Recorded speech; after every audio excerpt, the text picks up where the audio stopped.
Episode 1, the first sentence. I remember the smell of dust before I saw it. That strange sweetness of old paper, like the breath of something buried too long.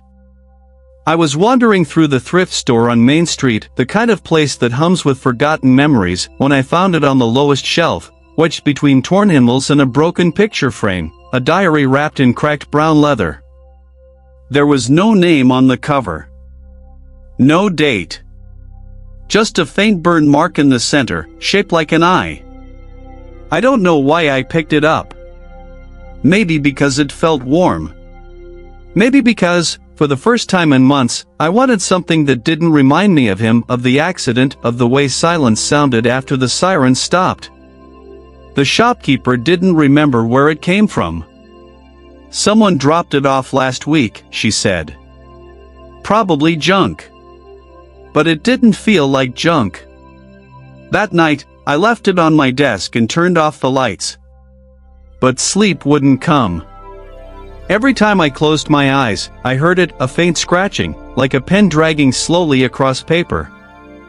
I told myself it was just the wind, or the clock, or my imagination. But when I turned on the lamp, the diary was open. And there, written neatly on the first page, in a handwriting that looked exactly like mine, were 5 words. You will open me tonight. My heart froze.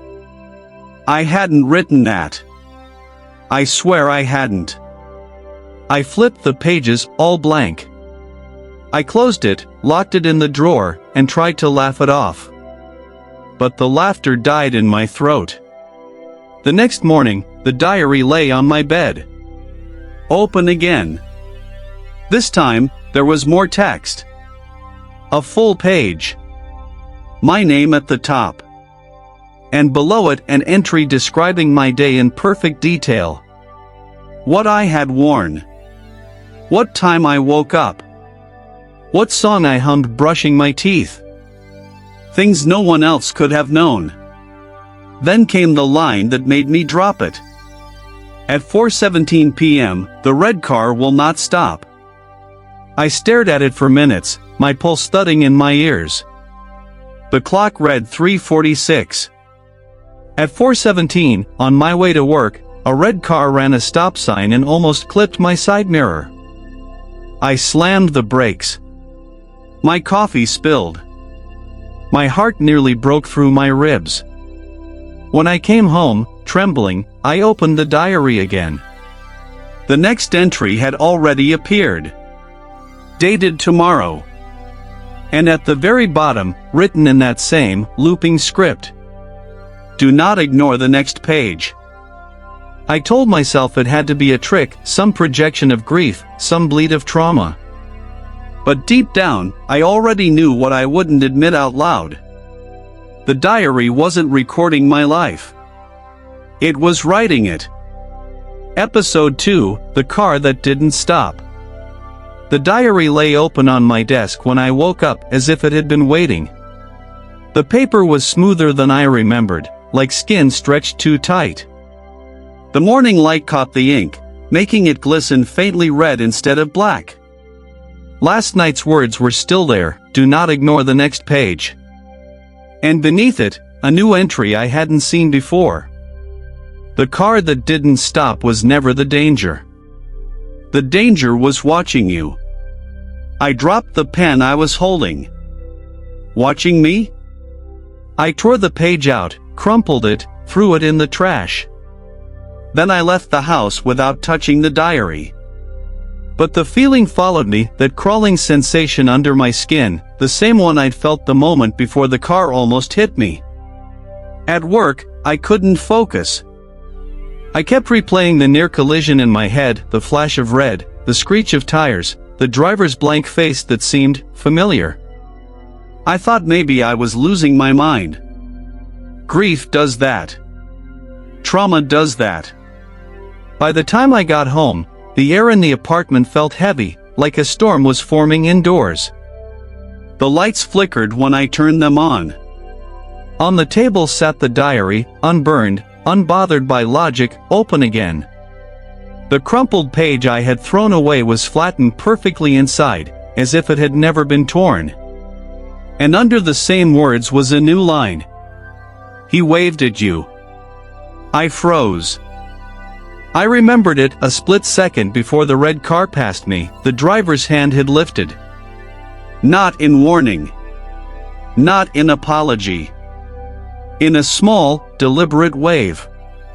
My stomach turned cold. I flipped to the next blank page, and ink bled across it right before my eyes, a slow, deliberate scrawl, letter by letter. You'll see him again tonight. I screamed. I don't even remember deciding to, it just tore out of me. I grabbed the diary, ran into the kitchen, and shoved it into the oven. The smell of old leather filled the air as I cranked the heat to max. I stood there, waiting to hear it burn, to see it curl into ash. The oven light flickered. The glass fogged. And then a thud. I opened it. The diary sat perfectly untouched, its pages unburned. Only one thing had changed. The first page had rewritten itself again, glowing faintly as if lit from underneath. It said, "Fire doesn't work. Try water." My breath caught. I ran to the sink, turned the tap, and held it under the stream until the pages swelled. The water darkened, smelling faintly metallic, like blood and ink mixed together. When I dropped it, it hit the floor with a wet slap. And then it laughed. I swear to you, a low, papery laugh, muffled but real, came from between the soaked pages. I kicked it away, trembling. The sound stopped. But when I dared to look again, the water on the floor had started forming letters running together, swirling toward the drain like liquid handwriting. 5 words again. He's outside. Don't look out. And then the knock came. Slow. Gentle. 3 times. Episode 3, Ink Under My Skin. I didn't open the door that night. I just stood there, frozen in the dark, listening. The knock never came again. Only the sound of my heartbeat filled the silence, the deep, suffocating silence that feels alive. When morning arrived, I convinced myself it had been a dream. Maybe exhaustion, maybe paranoia. But as I washed my face, something caught my eye in the mirror.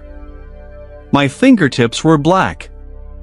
Not dirt, not grease, but ink. Thick, glossy, and fresh, as if I'd just been writing for hours. It didn't come off with soap. Not with alcohol. I scrubbed until my skin burned, but the stains only sank deeper, crawling into the fine lines of my palms. That was when I noticed the words. Tiny, almost invisible at first, etched just beneath the skin like faint tattoos, "Keep writing." I backed away from the mirror, breath hitching. My reflection didn't. It stood there, perfectly still, eyes fixed on me, even as I stumbled backward into the wall. And then, almost mockingly, it smiled. That's when I realized I wasn't alone. The diary was on my nightstand again, dry and pristine. I hadn't touched it since I tried to drown it. But it looked new. The leather smooth, the corners unburned. It even smelled fresh, a faint sweetness, like roses and rot. I opened it, hands trembling. The next entry was already waiting for me. You wrote again last night. Your hand remembers what your mind refuses to see. Beneath the words was an ink smudge, a perfect mirror of the stains on my own fingertips. I ran. Out of the apartment, down the street, to the small clinic 2 blocks away. The nurse looked at my hands, frowning. She asked if I'd been handling chemicals, maybe dye. I told her it was ink that wouldn't wash off. She smiled politely, the kind of smile that hides pity, and took a sample. Later that evening, the clinic called back. The doctor's voice trembled slightly when he spoke. The sample you left, it isn't ink, he said. It's human blood mixed with iron oxide and carbon, something synthetic, but biological. Almost like. He hesitated. Like it's alive. I dropped the phone. The diary was open again. And now, across 2 pages, it read, "We're under your skin now. Stop trying to escape." I felt something move beneath the surface of my wrist, a faint twitch, like a pulse that didn't belong to me. I clawed at it until I bled, but when I wiped the blood away, the words beneath were still there. "Keep writing." The scratching sounds returned that night. Only this time, they weren't coming from the desk. They were coming from inside the walls. From inside me. Desperate, I recorded myself while I slept, my phone camera aimed at the bed.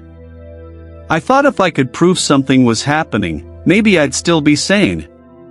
At 3:12 a.m., I saw it. My body sat up. My eyes still closed. My right hand reached out for the diary on its own. And then, slowly, fluidly, it began to write. Line after line, page after page, with my voice whispering every word like a prayer. When the recording ended, I couldn't breathe. I turned the camera off, and there, waiting on the open page, was a fresh sentence written in my handwriting. "You can't stop the story." Episode 4, The Voice in the Paper. It started as a whisper. Soft. Almost tender. Like someone reading to me from far away. At first, I thought it was the wind again, brushing against the edges of the window pane. But it wasn't coming from outside. It came from the desk, from the diary I had locked inside a wooden box and shoved under my bed. I could hear it breathing. Not the kind of breath that fills a chest, but the dry, papery rasp of pages turning themselves. I pulled the box out. It vibrated faintly, like something alive trapped inside. The lock clicked open by itself. And then, I heard my name. Whispered, perfectly clear. Clara. My throat tightened. I hadn't heard my name spoken like that since my mother died, with that same slow, mournful weight. I dropped the box, but the diary slid out on its own, pages fluttering wildly before stopping on one that hadn't existed before. The ink was still wet. Listen carefully tonight. I backed away, shaking my head. No. No more. But the whisper followed me. It wasn't a voice anymore, it was a chorus. Faint murmurs rising from the paper, like 100 pens scribbling in secret. I pressed my hands over my ears, but it only grew louder, echoing inside my skull. The diary lay open on the floor. Words kept forming even as I watched. We write what you hide. The lights flickered. The shadows stretched longer than they should have. I could swear I saw fingers ink black and thin as wires sliding out from beneath the pages, reaching for the carpet. That was when I screamed. The noise stopped. Everything froze. Except the diary. It had turned to a new page. A single sentence waited there, written in shaky, trembling script, my handwriting again, but wrong somehow. Stop recording me. I stared at the ceiling camera, the one I'd installed to film myself sleeping. My stomach twisted. I ran to my laptop, opened the footage, and scrubbed through the timeline. At 2:44 a.m., I watched the diary rise slightly from the desk. Just a few inches. Then it spoke. Not in a whisper, in a deep, layered voice that sounded like mine and someone else's fused together. Clara. The paper remembers what flesh forgets. I slammed the laptop shut. My ears were ringing. The sound, that voice, it didn't stop. It was still here, circling the room, vibrating through the air like static. I tore through the apartment, unplugging everything, the lamps, the TV, even the fridge, thinking maybe it was interference. But the whisper came again, closer now. "Right, Clara." I turned toward the mirror. And there I was, sitting at the desk, pen in hand. My reflection was writing even though I wasn't moving. I felt my body seize. My hand lifted against my will, clutching an invisible pen. The pressure in my head built until I thought my skull would split. My mouth opened, but the voice that came out wasn't mine. It was soft, calm, almost gentle. "You can't silence paper." The diary's pages turned rapidly, one after another, until it stopped again on a clean sheet. The ink bled through the paper on its own, spelling out something new, something final for the night. "Next, we'll teach you to listen from the inside." The whisper faded, but the silence it left behind was worse. Because now, when I breathe, I swear I can hear it, faint scratching beneath my heartbeat. As if something inside me has started to write. Episode 5, the entry I never wrote. I hadn't slept for 3 nights. Every time I closed my eyes, I heard it, the soft drag of a pen across paper, the whispering of ink beneath my skin. It was no longer just in the room. It was inside me, threading through my veins like black roots. I tried leaving. I packed a bag, grabbed my keys, and stepped out the door. But at the end of the hallway, the diary was waiting, resting neatly on the floor, right in front of the elevator. Someone had written my name across the cover. Not printed. Carved. I didn't remember doing it. When I opened it, my breath caught. There was an entry dated 15 years ago. The handwriting was still mine, but younger, shakier, rounder, the way I wrote when I was a child. The title at the top read, "The Closet Door." I read on, hands trembling. Mom told me never to open it when it knocks. But last night, I heard her voice inside. She said she needed help. When I opened it, something else came out. I froze. I remembered that night, or I thought I did. The thunderstorm. The screaming. The police lights. But my mind had always blurred the details, sealing them behind a wall I never dared to touch. The diary kept going. It looked like me. It said it wanted to stay. The words bled into the page, the ink thickening like blood. The smell of iron filled the air. I turned the page and found a photograph taped inside an old Polaroid, edges cracked with age. It was my childhood bedroom. And there, standing in front of the open closet, was me. Only my reflection in the photo wasn't smiling. Its mouth was slightly open, eyes hollow, head tilted, like something pretending to be human. Underneath the photo, a new line had appeared in fresh ink. "You let me out, Clara. You promised you wouldn't forget." My chest tightened. I dropped the diary and stumbled backward. The air felt thick, syrupy, like the whole apartment was breathing with me. The shadows along the walls began to move slowly, rhythmically, as though something behind them was shifting position. I grabbed my phone and called my mother's old number, disconnected, long since gone. I don't even know why I tried. But before the call failed, I heard something. A voice. Faint. Familiar. From the other end. "Don't let her write again." Then static. Then silence.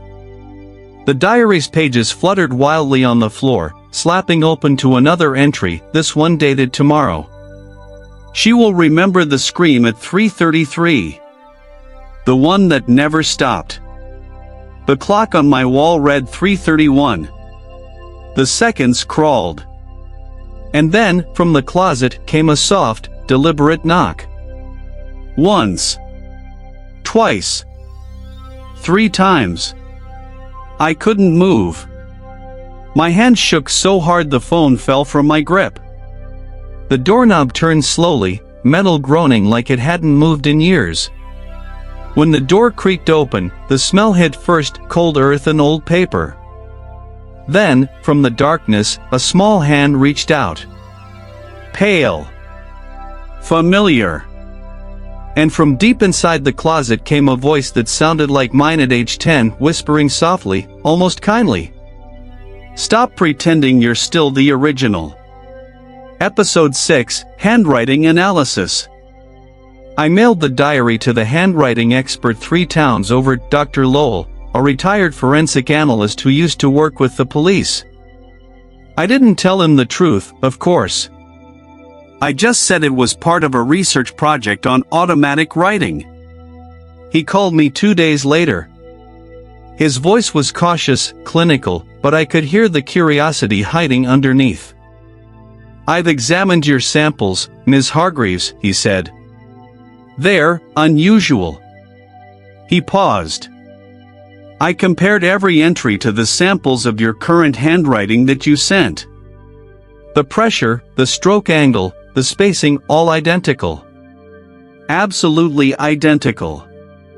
Even the natural tremor of your wrist. I felt my stomach twist. So you're saying I wrote them? I'm saying, he replied carefully, that someone with your muscle memory did. Then he added something that made my blood run cold. Even the pages dated decades ago. They all match. I hung up before he could say more. That night, I sat alone in my kitchen, staring at the phone. My reflection in the darkened window looked pale and foreign, as if I was watching someone else inhabit my face.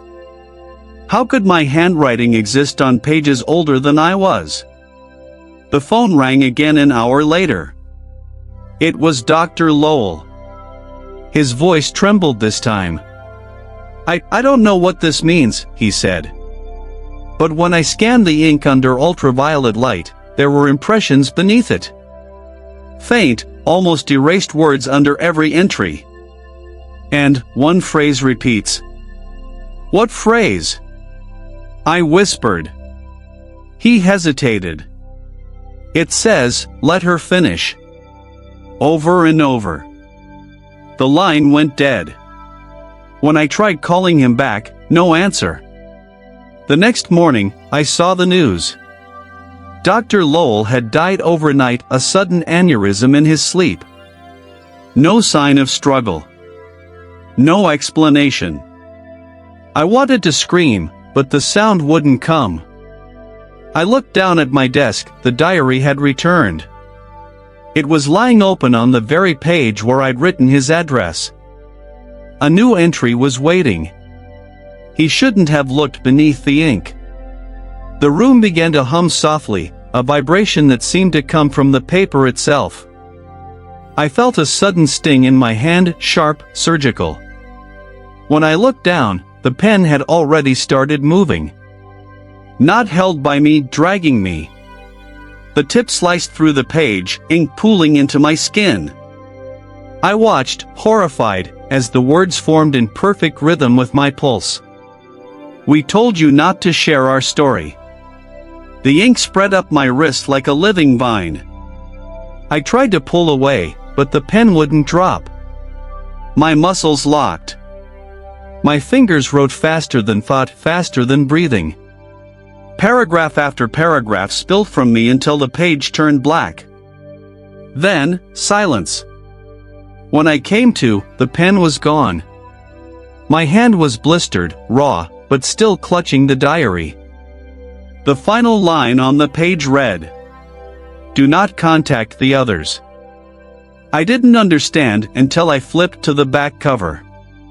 There, etched faintly into the leather, were 13 names. Some were crossed out. The last one wasn't. Mine.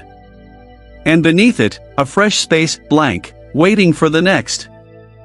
Episode 7, My Reflection Blinks First. It began with the mirror. For days, I'd been avoiding my reflection, every window, every shiny surface, because sometimes, in the edge of my vision, I'd see it lag. Like reality buffering.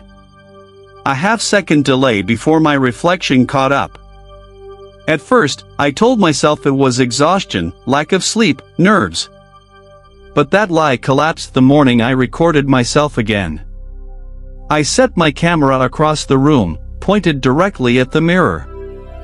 I wanted proof that I wasn't insane. Proof that something was wrong outside of me, not inside. The recording started at 3:10 a.m., the hour the diary usually stirred. I sat perfectly still, staring into my own eyes. My reflection stared back, equally still. 1 minute. 2. 3. Then it blinked. Only it wasn't me. I hadn't blinked. A chill slid down my spine as I watched, frozen in real time. My reflection tilted its head, just slightly, like it was listening. Then it smiled. Not a full smile, a faint, knowing twitch of the mouth. I wanted to look away, but something in that mirror held me still, something magnetic, commanding. I felt the air change, heavy, electric. And then my reflection lifted its hand. Mine didn't. Slowly, it reached toward the glass and began to trace a shape, a letter, fogging the mirror with invisible breath. C. Then L. Then A. Then R. Then A. My name. I stumbled backward, tripping over the chair, but the reflection didn't fall. It just stood there, watching me, its hand pressed flat to the glass. Then it wrote again, finger dragging through the condensation that shouldn't have been there. Let me out. My scream caught in my throat. I grabbed the nearest thing, the diary, and hurled it at the mirror. The glass cracked but didn't shatter. For a heartbeat, I saw two of me, both moving in opposite directions. And then I saw her. Behind the reflection, in the fractured glass, a second figure stood. Same face. Same eyes. But her skin was the color of faded paper, her veins black like dried ink. She lifted a hand and pressed it against the inside of the mirror. From the other side. The diary on the floor flipped open by itself, pages whipping in violent rhythm, as though responding to her heartbeat instead of mine. Words spilled across the paper, fast, violent, illegible, until one line formed clear enough to read. The reflection is the original. I backed away, whispering no, no, no, but the glass pulsed with light, and for one impossible second, the reflection stepped forward. Only her face hit the barrier and smeared like wet paint, her smile stretching too wide. She didn't look angry. She looked hungry. The lights blew out. Darkness swallowed everything except the pale glow of the diary. The pages had stopped flipping. The ink bled into a single line, glimmering faintly red. Your turn. The mirror was silent again. Still. But when I turned away, I caught one last glimpse out of the corner of my eye. My reflection was still watching me. And this time, I was the one who blinked first. Episode 8, The Red Ink. By the time dawn came, the mirror had gone silent. But the silence wasn't peace, it was anticipation. I found the diary lying on the kitchen floor, open to a page that hadn't existed before. The ink was no longer black. It shimmered faintly crimson, like wet blood catching light. Across the top of the page, in elegant script, was a single phrase. Blood remembers before the living do. I slammed it shut. I didn't want to see more. I wanted to breathe, to feel something normal again, but the air itself felt wrong. Metallic. Thicker somehow. When I looked down at my fingers, they were stained red. Not from blood, but from ink. It seeped from under my nails, slow and patient, like it had been waiting for the right moment to surface. I tried washing it off, scrubbing until my skin burned. But the sink water turned pink, then red, until it looked like I was rinsing a murder scene. That's when the whisper came again. Not from the diary this time, from behind me. "Turn the page." I spun around. Nothing. Only the diary, sitting open again, pages fluttering softly though the air was still. A new name had appeared on the top line. Written in red. Julia. My friend. My only friend left. Below the name, a description began to form, words dripping slowly across the paper like veins. "The fall from the balcony won't hurt. The impact will." My heart stuttered. I grabbed my phone and called her. No answer. I called again. Still nothing. I ran out of my apartment, into the cold dawn, feet pounding the pavement toward Julia's building 4 blocks away. Every sound felt amplified, my heartbeat, my breath, the whisper of the diary in my mind repeating, "You can't stop what's already written." When I reached her street, there were lights flashing. Police tape. A small crowd gathered around the building entrance. I didn't have to ask what happened. I saw the sheet. I saw the balcony. And on the concrete below, I saw a smear, a dark red stain that matched the ink on my fingers. I screamed her name until my throat tore. Someone tried to hold me back, but I didn't feel their hands. I felt only the weight of the diary in my pocket, heavy, pulsing, warm. When I opened it again, back at home, Julia's name was crossed out. And beneath it another line appeared, already waiting. Tomorrow.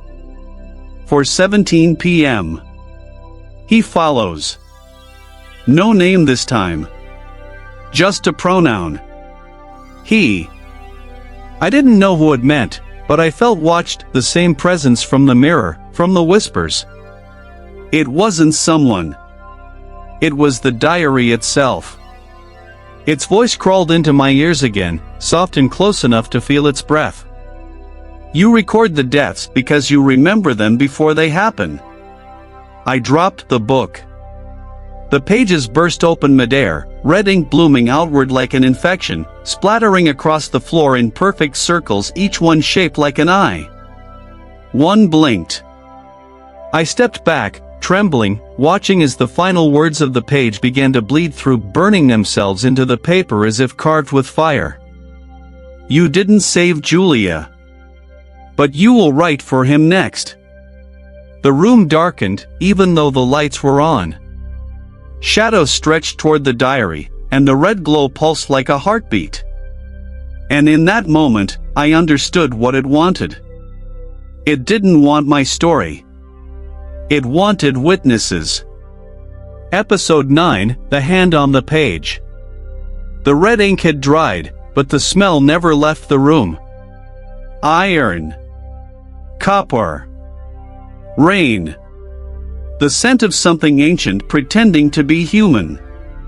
For 2 days, I refused to touch the diary. I left it on the desk, closed and wrapped in layers of tape. But no matter how tightly I sealed it, I could feel it breathing beneath the cover, faint, steady, patient. Every night at 3:33, I'd hear it move. Not rustle. Not whisper. Move. Paper doesn't move like that. That third night, I decided to record it again. I set my phone across the room, camera focused on the diary, and left the lights dim enough for the ink to glow faintly red under the lens. For the first 2 minutes, nothing. Only the hum of silence and my own heartbeat echoing off the walls. Then a tremor. The cover lifted. Slowly. The pages turned themselves, one by one, though there was no wind, no hand. Just motion, deliberate, controlled. The diary stopped on a page near the center, one I hadn't seen before. The camera picked it up before I did, a bulge beneath the parchment, stretching the paper upward. Like something pressing from the other side. I stepped closer. My throat was dry. The bulge pulsed once or twice, like a heartbeat beneath flesh. And then, impossibly, a handprint appeared. Small. Pale. Perfectly formed. The imprint of a woman's hand, pressing from inside the page. I dropped the camera. It hit the floor, still recording. The diary twitched, the pages tightening as if to hold something trapped inside. The handprint began to drag downward, smearing the red ink behind it, like blood streaking across glass. I heard the sound then, a faint scratching, like fingernails scraping on the underside of paper. The sound of someone trying to claw their way out. "Stop," I whispered, backing away. "Please, stop." But the diary opened wider, stretching like skin torn apart. Through the thin slit between the pages, I saw it, not clearly, just enough. A single, glistening eye staring back at me. Not printed. Not drawn. Wet. It blinked. I screamed. The air turned cold enough to burn. The lights flickered, then died. When they came back, the diary was closed again neatly, innocently, like nothing had happened. My hands were shaking when I picked up the phone. The footage was still running. But what the camera saw wasn't what I saw. On the recording, there was no hand, no eye, no movement. Only me standing there whispering to something invisible, smiling faintly as I leaned closer. And on the audio, my voice said words I don't remember saying. "You'll fit better this time." The next morning, my phone was gone. The diary sat open again, the ink darker than before. Across 2 pages, written in strokes so thick they almost carved through the paper, were the words. "Don't record. Don't look. She's not done coming through." My arm ached. I rolled up my sleeve and there, imprinted faintly under my skin, was a small red handprint. The same size as the one from the page. I don't know what's worse, that it was there. Or that it moved when I watched it. It pressed against the inside of my flesh, pushing outward. Just like the page. Episode 10, do not read this entry. I woke to the sound of pages turning. Not wind. Not movement. Pages turning themselves. The diary sat open at the foot of my bed, glowing faintly in the dark like it had a pulse of its own. The air smelled like dust and rain-soaked earth, the scent of something unearthed after too long buried. On the open page, scrawled across the top in dark, trembling ink, were 5 words. Do not read this entry. I almost laughed. As if I still had a choice. I stared at those words for minutes, maybe hours. They seemed to breathe, swelling and shrinking with each heartbeat. The longer I looked, the louder the scratching sound became, faint at first, then frantic. It wasn't coming from the book this time. It was coming from inside the mattress. I tore the sheets away. Nothing. Just the imprint of the diary pressed into the fabric. When I turned back, the page had changed. Now it read, "You won't believe me until you see it." Before I could react, the paper shifted again, ink bleeding like veins spreading beneath the surface. Words began forming on their own as slow, deliberate strokes, letter by letter. I recognized the handwriting immediately. Mine. But this time, the tone was wrong. Detached. Observational. Like a reporter describing a scene. It started with a date. Tomorrow. Then a time. 4:33 p.m. Then a description. The service will be small. 3 rows of chairs. The casket closed. The priest will mispronounce her name, Clara Hargraves, but no one will correct him. The air will smell of lilies and rain. She will be wearing the black dress her mother bought her at 17. They won't notice the ink stains on her fingers. I froze. My throat locked. My mind refused to process the words. It was a funeral entry. My funeral. I slammed the diary shut, but the pages kept moving under my hands, flipping violently, the ink bleeding through the paper as if it wanted out.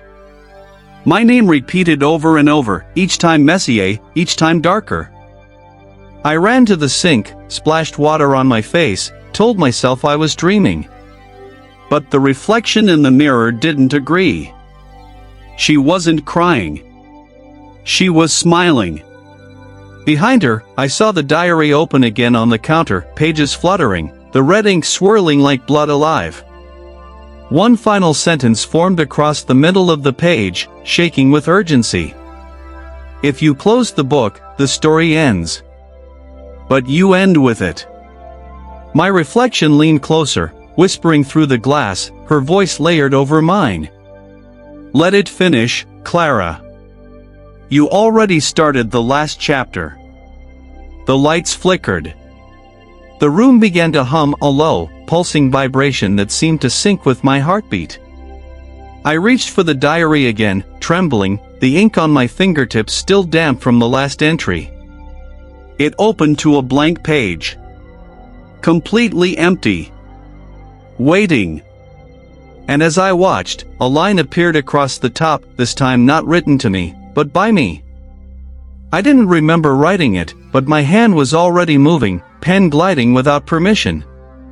Clara Hargraves, entry complete.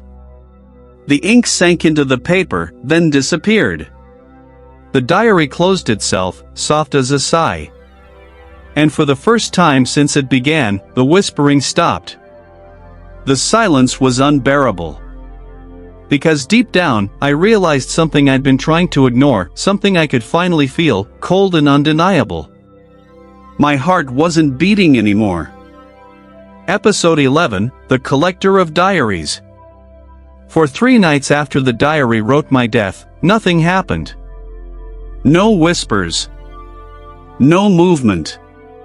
Just silence, the kind that hums, thick and unnatural, like the air itself is holding its breath.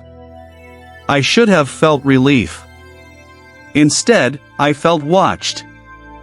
On the 4th night, my phone buzzed. A new message. The sender's name was unknown. No number. No profile photo. The message read, "Don't destroy it. We've been looking for yours." My pulse quickened. I typed back, "Who is this?" 3 dots appeared. Then a reply. "We call ourselves the Collectors. There are others like you. Other diaries. Other stories." I stared at the screen, disbelief curdling into dread. "What do you mean others?" I asked. A file attachment arrived, a zip folder titled Evidence_1978-2024. I hesitated, then opened it. Photos filled the screen. Dozens of diaries. All different shapes, bindings, colors, but every single one had the same symbol burned into the cover, that faint, circular scorch mark shaped like an eye. Each photo was labeled by name and date. Martha T., 1978. E. Lowell, 1991. Vera H., 2007. Julia C., 2025. Julia. My breath caught. My Julia. I scrolled faster, trembling fingers smearing the glass. There, at the bottom of the list, was mine. Clara H., in progress. I dropped the phone. It hit the floor with a hollow thud, but the screen stayed lit. Another message appeared. Your diary is one of the last originals. It's not writing about you, Clara. It's writing through you. Before I could respond, the screen flickered, my reflection shimmered faintly on the glass, and another message appeared, though I hadn't typed a word. Don't listen to them. The words weren't from unknown. They came from me. I backed away. My phone went black. Then, the whisper returned, faint but clear. You opened the wrong page. The diary lay on my desk, open again, as if it had been waiting for the cue. The red ink shimmered like fresh blood. A new paragraph appeared before my eyes. But collectors always reach out after death. They're not saving you. They're recruiting you. The room dimmed. The light from my monitor pulsed red, the same shade as the ink. I unplugged everything, but the glow didn't stop. It was coming from inside the diary. I could hear multiple voices now overlapping, distant, whispering from beneath the floorboards, inside the walls, through the pages. Each voice carried a different tone, a different time, a different accent. All saying the same sentence. You will open me tonight. My vision blurred. I stumbled toward the desk. The diary began to rise, pages trembling like wings. I could feel heat radiating from it, like standing too close to a fire that didn't burn. From the center of the book, a photograph floated out, old, yellowed, its edges crisped. I caught it midair. It was a group photo. 12 people standing in a circle, each holding a diary. Their faces blurred. Except one. Mine. At the bottom of the picture, faint handwriting read, "The 13th always writes the rest." And underneath it, in fresh red ink, still wet, one final line appeared, crawling across the paper even as I watched. Welcome to the collection. Episode 12, The Ink Feeds. I didn't sleep. I couldn't. Every time I closed my eyes, I felt the diary pulsing somewhere nearby, like a second heartbeat, hidden inside the walls.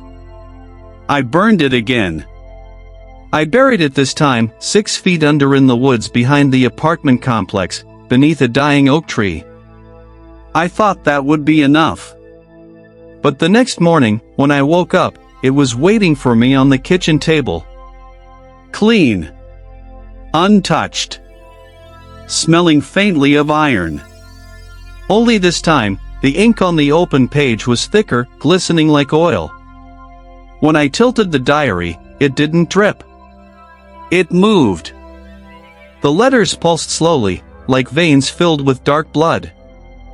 I slammed it shut, my pulse racing, but the warmth of the cover seeped into my palms. The leather felt alive, soft and damp, like skin right before a fever breaks. That's when I noticed the cut on my finger. A small paper slice from the night before, still raw. Except, it wasn't bleeding anymore. It was draining. Tiny streams of red drew upward from the wound, vanishing into thin air as though pulled by invisible threads. When I looked closer, I saw them, faint, translucent filaments stretching from my fingertip to the diary's spine. The ink inside thickened, brightened. I stumbled back, nearly knocking over the chair, but the diary followed. Not sliding, dragging, inch by inch, as though pulled toward me by something magnetic. Stop, I whispered. Please. It didn't. The filaments grew stronger, tugging gently at my hand until my fingers brushed the edge of the page. The ink surged like it recognized me, rising to meet my touch. A voice, soft, feminine, familiar, filled the room. You've been feeding me for years, Clara. You just didn't notice until now. I froze. It was my mother's voice. Exactly the way she used to sound when she read me bedtime stories, calm, almost loving. You died, I whispered. You're not real." The diary responded with a single line that appeared slowly across the page, like it wanted me to savor every letter. So did I. The ink beneath the words began to swirl, forming shapes, outlines of faces, eyes, hands reaching upward from the paper. I could see them moving, clawing against the surface from inside. I fell to the floor, clutching my hand. The veins beneath my skin darkened, crawling upward from the cut like ink poisoning. My breath hitched as the warmth spread through my arm. The diary trembled violently. The voice returned, not my mother's anymore, but something older, deeper. "You are the bridge," it whispered. "Blood keeps the pages alive." The lights flickered. My body convulsed. I watched as drops of my blood lifted from my skin and hovered above the diary before sinking into it. Every drop absorbed made it glow brighter. Stronger. The air filled with the sound of writing, 1,000 pens dragging across paper at once. I screamed until my throat tore, until the sound turned into static. And then, suddenly, silence. When I woke, it was morning again. My arm was clean. My skin smooth. The veins back to normal. But when I looked at the diary, it was full. Every page, every line, written in fresh crimson ink. And on the very last page, one sentence waited for me. "Don't worry, Clara. We only take what you don't need." Below it, a signature. Written in my own handwriting. Episode 13, the author returns. The diary stopped writing for a full day. For 24 hours, the pages stayed still, silent, blank, almost peaceful. I almost believed it was over. I even dared to open the curtains, let the light touch the walls again, breathe air that didn't taste like iron. Then, at exactly 3:33 a.m., the pen on my desk began to move. Not roll, move. It stood upright, perfectly balanced on its tip, and started to write across a sheet of loose paper. I didn't touch it. I couldn't. The pen scratched furiously, carving words like it was angry, desperate to be heard. When it stopped, I stepped closer and read. "She wants her story back." Before I could breathe, the diary, silent until now, opened itself. The air around it shimmered, bending light, pulling heat from the room. The smell of ink and rot filled the air. Across two facing pages, new words began to appear, one line in my handwriting, the next in another. The ink shifted colors as they alternated, black for mine, deep red for the other. The conversation had begun. "Black ink, who are you?" "Red ink, the one you replaced." "Black ink, replaced?" "Red ink, you write, but the words aren't yours." They never were. The diary trembled under my fingertips, like a heartbeat pulsing through the paper. I felt a pressure in my skull, a memory trying to surface, something I had buried deep. I whispered into the dark, "What do you mean?" The ink bled across the page, letters warping as if written underwater. "You're not the first, Clara." My chest tightened. My mind flashed brief, impossible images, faces that looked like mine but not quite, voices overlapping, whispering the same name. "Stop," I begged. "Stop it." But the diary didn't stop. The red ink grew darker, wetter. A single drop slid down the page, leaving a thin streak like a tear. We all wrote until the book was full. Then it found the next one. My knees gave out. I dropped to the floor, clutching the sides of my head. A ringing sound filled my ears, the same pitch as the scratching that used to come from the walls. Only now it was inside me. My own handwriting began to form without my control. My hand moved across the page, guided by something unseen. The words spilled out in a single breathless rush. You're lying. The red ink answered before I could blink. Look behind you. I turned. The mirror across the room shimmered, its surface rippling like disturbed water. And there, standing just behind my reflection, was her. Same face. Same eyes. Same small scar above the brow. But her expression was wrong, calm, resigned, ancient. She pressed a finger to the glass. Her lips moved without sound. The diary translated for her. You were never born. You were written. The glass cracked. My reflection didn't move, she did. The figure stepped closer from inside the mirror, leaving behind a smear of ink where her foot touched the surface. The diary's pages flared open. Both inks, red and black, merged into one color, a deep, living scarlet. And together, the two voices, mine and hers, wrote the same sentence in perfect unison. The author has returned. The pen snapped in half. The lights blew out. In the dark, I felt a hand touch my shoulder, warm, soft, exactly like mine.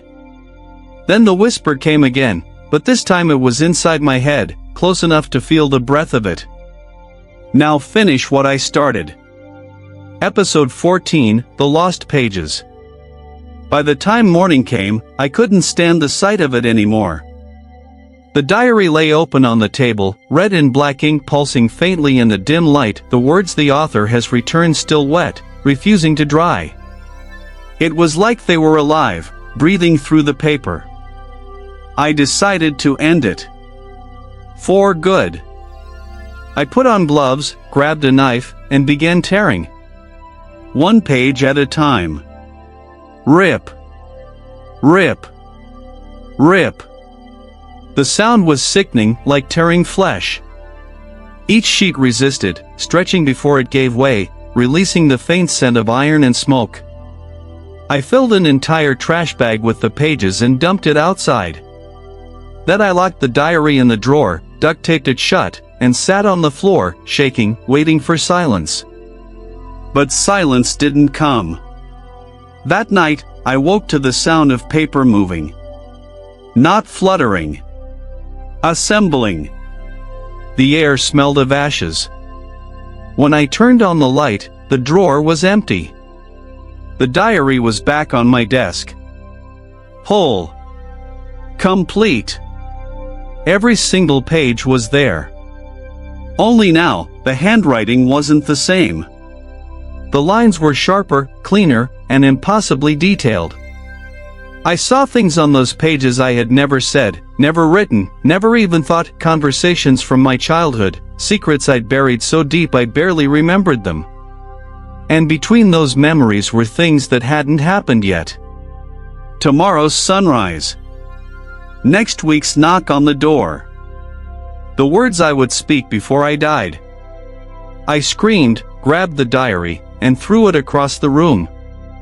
It hit the wall and fell open on its spine. The ink on the pages began to shift, rearranging itself, reforming into new sentences even as I watched. One line stood out, glowing faintly crimson.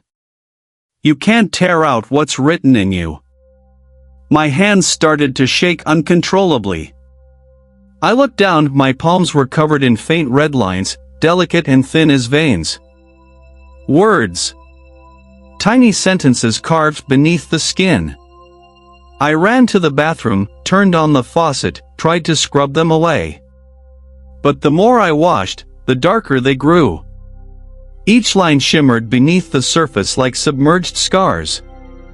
The mirror fogged over, though the room was cold. A message appeared in the condensation, written by an invisible hand. Stop trying to erase me. I stumbled backward. The diary was now sitting on the sink behind me, open to a new page I hadn't seen before. There was a drawing. A hand holding a knife. My hand. Beneath it, words formed slowly, deliberate and cruel. You will finish the story in blood. The lights flickered, and I saw something move in the reflection, not behind me, but within the glass. My reflection wasn't still anymore. It was writing. It pressed its palm against the mirror, leaving a dark red imprint that began to spread. Letters formed inside the reflection of my skin. "We rewrote you, Clara." The glass cracked, spider webbing outward as the voice came again, not from the diary this time, but from inside my head. "Those pages you tore out? They weren't paper." The mirror shattered. When I woke, hours later, the floor was covered in fragments, each piece reflecting a different image of me. In some, I was screaming. In others, I was smiling. And every shard had the same thing written across it in red ink. "You're not the reader anymore." Episode 15, The Writer's Room. For days I heard the scratching again, not from my apartment this time, but from below it. A steady rhythm. Hundreds of pens dragging across paper in perfect unison. It grew louder every night, until I could feel it vibrating through the floorboards, pulsing beneath my skin like a heartbeat that wasn't mine. I followed the sound. The basement door behind the laundry room was locked, sealed with rust and dust that looked older than the building itself. But the scratching came from there. Every instinct screamed not to go down.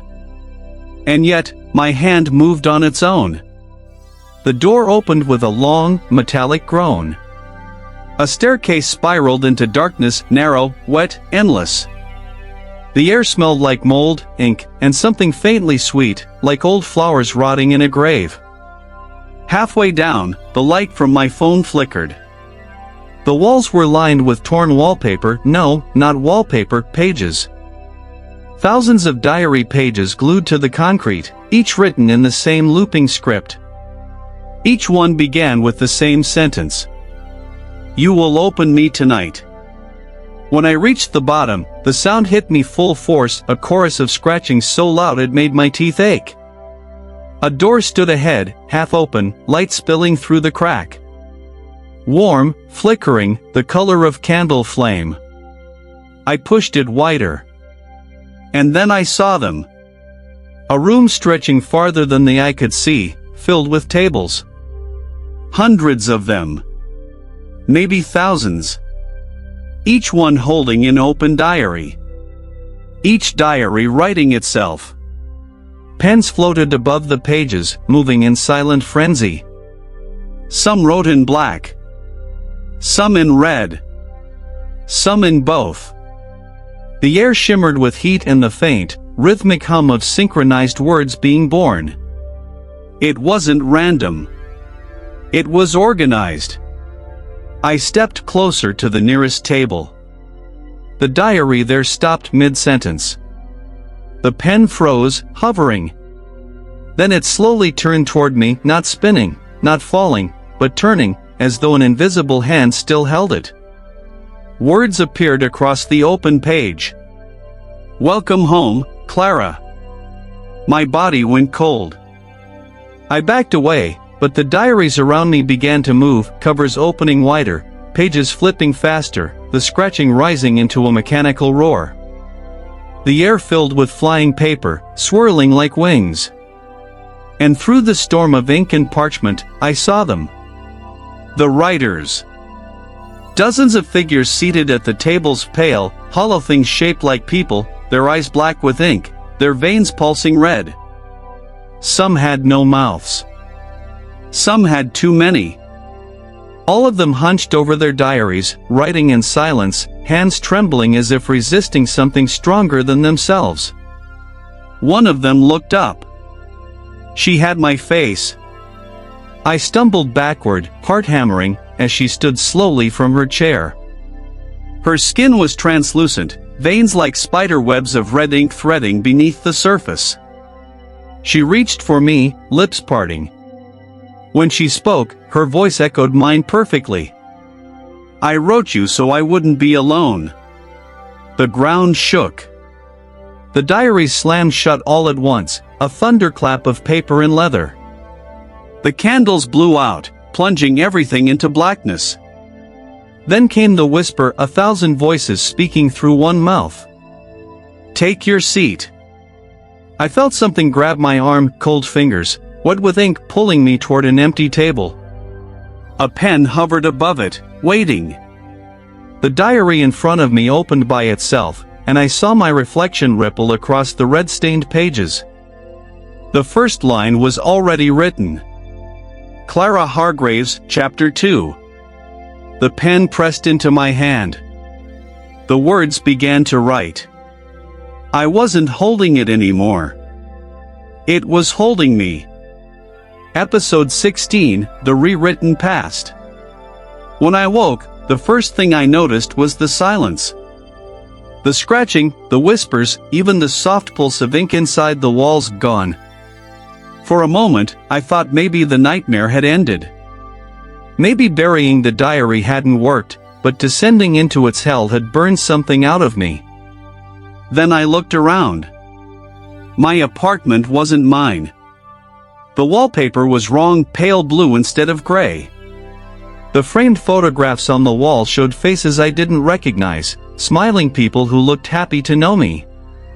A man's arm draped across my shoulder in every picture, his face familiar and not, as if my memory refused to decide who he was. My phone was full of messages from him. Ethan. I scrolled through hundreds of texts, all full of jokes, love, and memories that didn't exist in my head. Each one ended with the same signature, a small red heart emoji. My breath caught.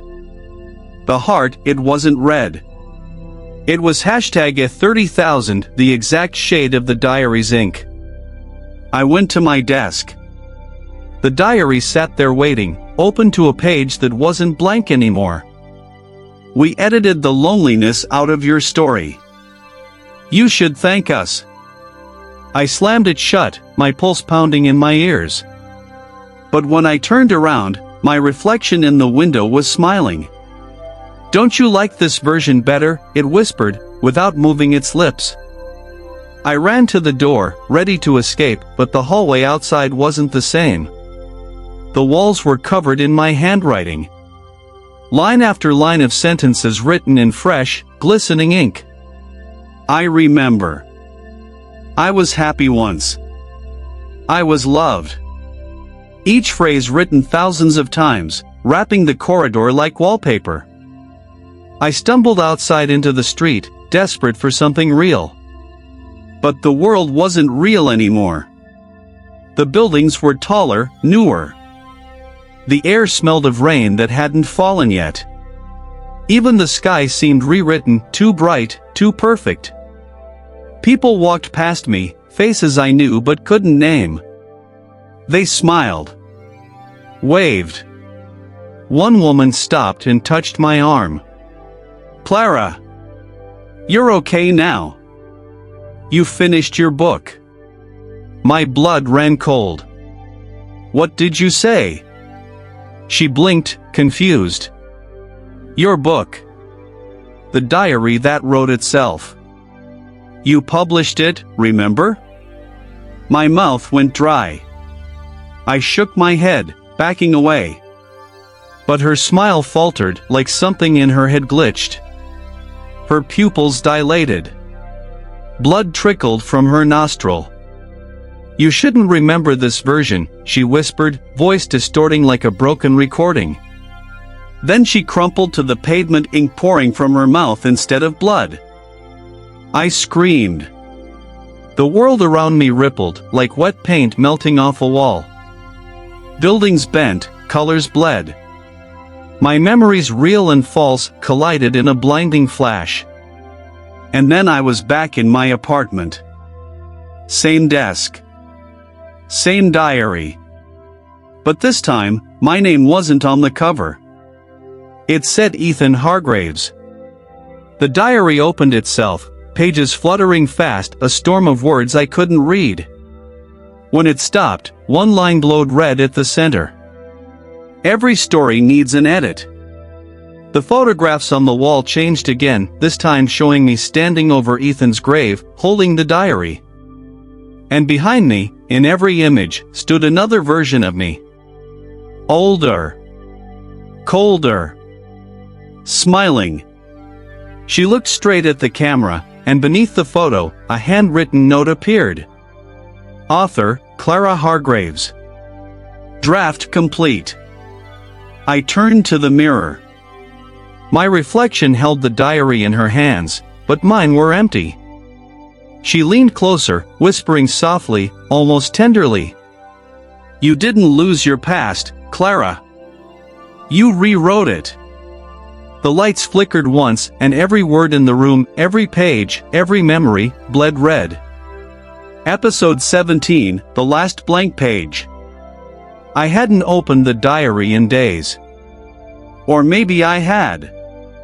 Time didn't move normally anymore. It folded, looped, erased itself, like the pages I tore out but still found whole the next morning. But tonight was different.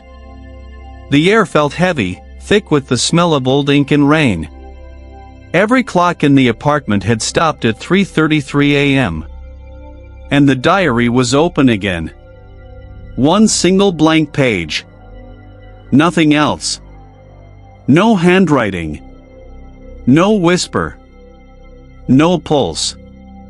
Just emptiness. For a second, I thought it was Mercy, the first untouched space I'd seen in months. Then, faintly, letters began to rise beneath the surface. Not drawn in ink this time, but carved from the fibers themselves, pushing outward like something alive beneath the paper. This is where you decide who writes next. I stepped back. My knees almost gave out. No, I whispered. No more. But the air shifted, thickening until I could barely breathe. The walls began to ripple again, covered in words, sentences, my own voice written 1,000 times over. Finish it. Finish it. Finish it.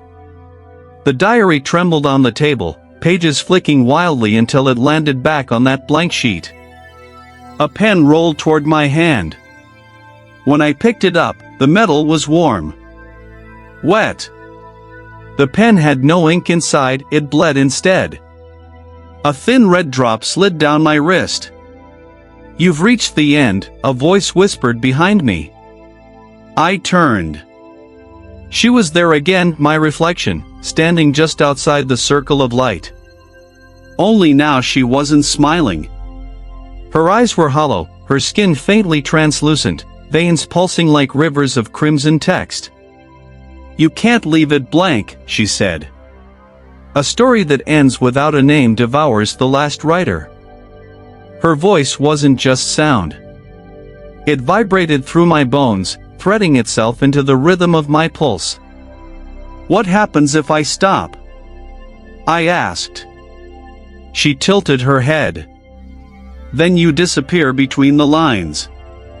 The diary began to hum, the blank page glowing faintly like an open wound. I tried to drop the pen, but my fingers refused to listen. The whispering returned, hundreds of overlapping voices, all my own, echoing from every version of myself that had written before. Choose. Write. Pass it on. My arm moved on its own. The pen pressed against the paper. I fought it, every muscle trembling, every nerve screaming. No! I shouted, I won't give you another life. But the page pulled me in. Images flooded my mind, faces of strangers holding diaries, eyes wide in terror, names scrawled beneath mine. All the previous authors, all the collectors, all the lost souls bound to this thing. And through them all, one name repeated over and over, whispered, screamed, carved into every page. Ethan. The diary wanted him next. My hand shook violently, the tip of the pen hovering inches from the paper. The air turned ice cold. My breath came in shallow bursts. The reflection stepped closer until her face nearly touched mine through the surface of the glass. You can save yourself, she said softly. Just write his name. Tears blurred my vision. The pen touched the page. A single red letter bloomed E. I screamed, slammed my fist against the table, breaking the pen. Blood splattered across the paper, staining the empty page. The diary hissed, the sound like burning metal. Smoke curled from the spine. The lights flickered once and went out. When I opened my eyes, the page was still blank. The whisper was gone. The reflection was gone. Only one faint line remained where my blood had fallen, glowing softly as it dried. Every ending needs a witness. And beneath it, in handwriting I didn't recognize, not mine, not hers, a single word appeared. Continue. Episode 18, The Substitute. After the blank page, I stopped sleeping. Every shadow whispered. Every sound felt like paper tearing inside my skull. The diary hadn't written again, but that silence wasn't mercy. It was hunger. It was waiting. I realized what it wanted the next morning when I found my neighbor, Mrs. Collins, standing at my door with a trembling smile and the diary in her hands. "You dropped this," she said, eyes glassy, voice flat. "It called to me." I froze. "Where did you find it?" "Outside your door." But I hadn't left it there. She pushed it toward me. Her fingers were bleeding, small cuts between every knuckle, like she'd tried to pry the pages apart and the paper bit back. I took it from her carefully. The cover was warm. Pulsing. The last page, still blank, vibrated faintly under my thumb, as if waiting for contact. Mrs. Collins blinked, her pupils dilating. "It talks," she whispered. "It told me to read my name. But I wouldn't. I didn't finish." She looked terrified. And jealous. That was when the thought hit me. What if that's all it needed? Someone else to read from it. A substitute. I spent the next day convincing myself that giving it away wasn't evil. It was survival. If the curse needed a writer, maybe it could be transferred. Maybe it wanted anyone but me. That night, I invited Daniel, an old coworker who'd been texting for weeks, worried about me. He arrived with coffee and that naive, harmless kindness that made me hate myself for what I was about to do. We sat at the table. The diary rested between us like a sleeping animal. "What's that?" he asked. "A story," I said. "A strange one. I can't read it anymore." "Would you?" He laughed. "You want me to read for you?" "Yes," I whispered. Aloud. He shrugged, opened the cover, and began. The first line was blank. Then, as his eyes moved across the page, words began to form. Slowly at first, then faster. He frowned. "What the hell, it's writing itself." "Keep going," I said. My voice didn't sound like mine anymore. The ink turned red. The air thickened. Daniel's smile vanished. His voice broke as he read the next line. "Reader becomes writer. Writer becomes witness." He tried to close the book, but it wouldn't move. His fingers stuck to the pages as if the ink had turned adhesive. His veins darkened, spreading up his arms in thin crimson lines. He screamed. The sound made the lights explode. I stumbled backward as the diary began to breathe. The pages swelled and shuddered like lungs gasping for air. When it finally stopped, Daniel collapsed against the chair, motionless, his skin pale as paper. The diary sat open on his lap. His name had appeared at the top of the last page. Daniel Wren, chapter begins. And beneath it, a second line written in smaller script. The story needs a witness. I fell to my knees, shaking, trying to breathe. He was gone, but not dead. His eyes were still open, staring upward, pupils shaped like tiny red circles of ink. The diary closed itself. The air went still. And for the first time in months, I felt free. I left it there on his chest and ran, out of the apartment, down the hall, into the cold night air that smelled like rain and burnt paper. But when I reached the end of the street, my phone buzzed. A new message. From Daniel's number. Only one line. Thank you for finishing your story, Clara. Mine just started. Episode 19, the final entry. Freedom. That's what I told myself. The night I ran from Daniel's apartment, with his scream still echoing in my head and the smell of burnt ink clinging to my clothes. For the first time, the diary wasn't following me. It didn't whisper. It didn't breathe. The silence was so deep it almost sounded merciful. But mercy never lasts. 3 days later, a small package arrived at my door. No name. No return address. Only one word written across the brown wrapping paper, witness. My hand shook as I opened it. Inside was the diary. Only it wasn't mine. The leather was newer, smoother. The symbol burned on the cover, that faint, circular mark, was deeper this time, glowing faintly beneath the surface. And carved into the bottom corner was a name. Daniel Wren. My breath caught. I dropped it, but the book landed open, spine cracking like a bone. The first page was already filled.